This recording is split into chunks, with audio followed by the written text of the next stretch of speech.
Just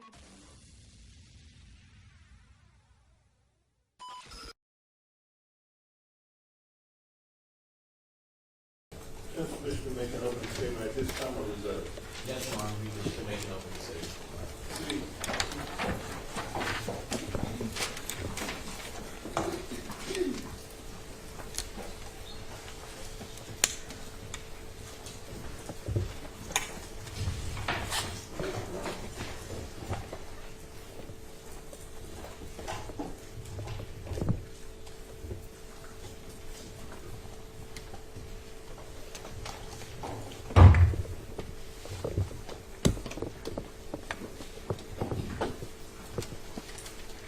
Good morning, ladies and gentlemen. Allow me to reintroduce myself. My name is Aaron Jansen. I'm a public defender, and I represent Mr. Eric Holder Jr. My co-counsel is Justin Clayton, who's also a public defender. This is a case about heat of passion, and I'll get to that in a minute. But let's get to first things first. On March 31st, 2019, Eric Ronald Holder Jr. shot and killed Nipsey Hussle on Slauson and Crenshaw in front of the clothing store, Marathon Clothing. A bullet accidentally hit Mr. Latham, and Mr. Villanueva may have been grazed. We're not sure. He didn't give a statement to the officers. He refused to be interviewed. He refused any medical treatment. So we're not even sure if the bullet grazed him or if he scraped against something else. 3 days later, on April 2nd, 2019, Eric Holder Jr. surrendered himself to Telecare, which is a mental health clinic in the city of Bellflower. It was there that he was arrested without incident.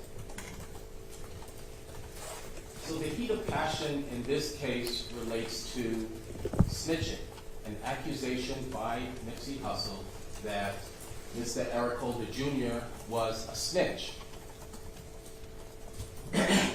Growing up, we all know, we learn at an early age in kindergarten and through our parents not to be a tattletale.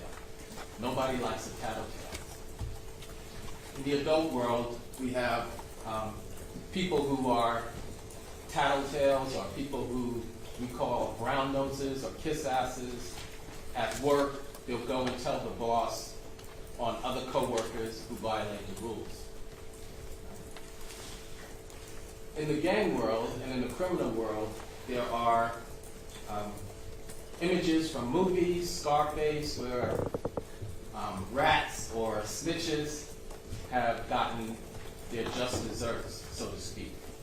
Your Honor, I'm going to object to these images are not evidence in the case.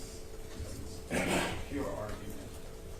Let's proceed with what you expect the evidence to show, sir. Yes, Your Honor. So what we're talking about here is the criminal street gang of the Rolling 60s, also known as the Neighborhood Crips. It's the largest street gang in Los Angeles.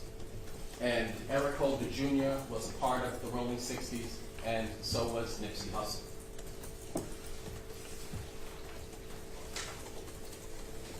Now, Nipsey Hussle was born in 1985, and Eric Holder was born in 1989, so he was 4 years older than Eric Holder. And Nipsey Hussle left his mother's house at the age of 14, and he got jumped into the gang, into the Rolling 60s. So let's hear what he had to say about that process, about getting jumped in or initiated into the Rolling 60s. Counsel, approach, please.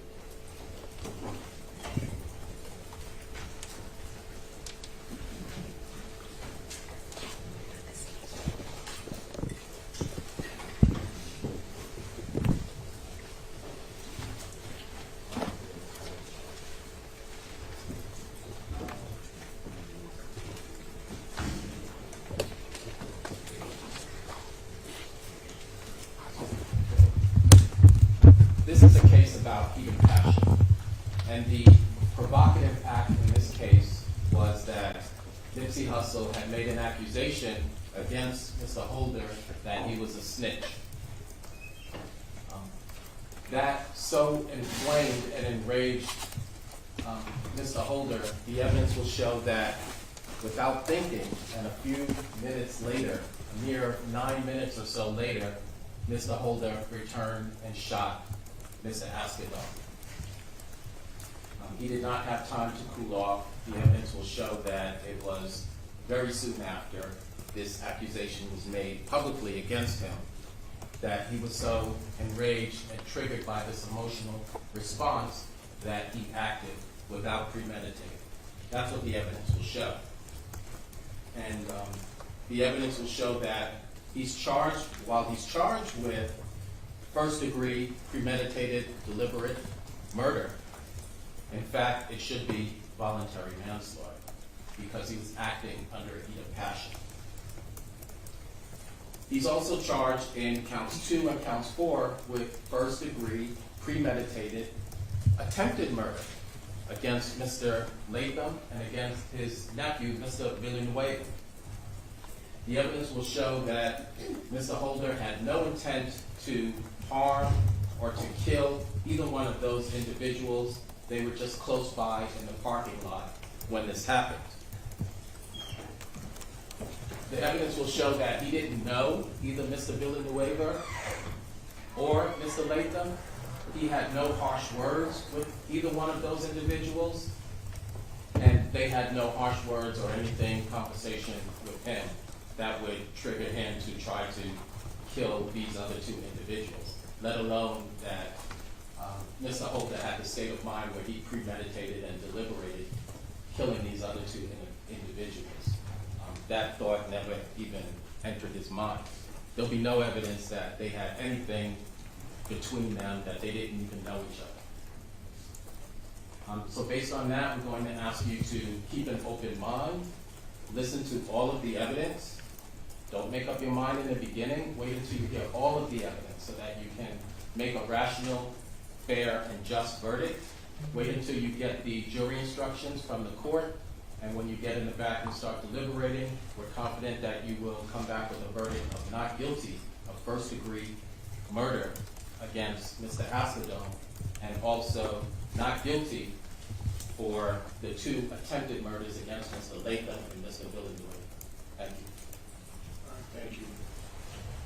People sign the first witness. People call Herman Douglas.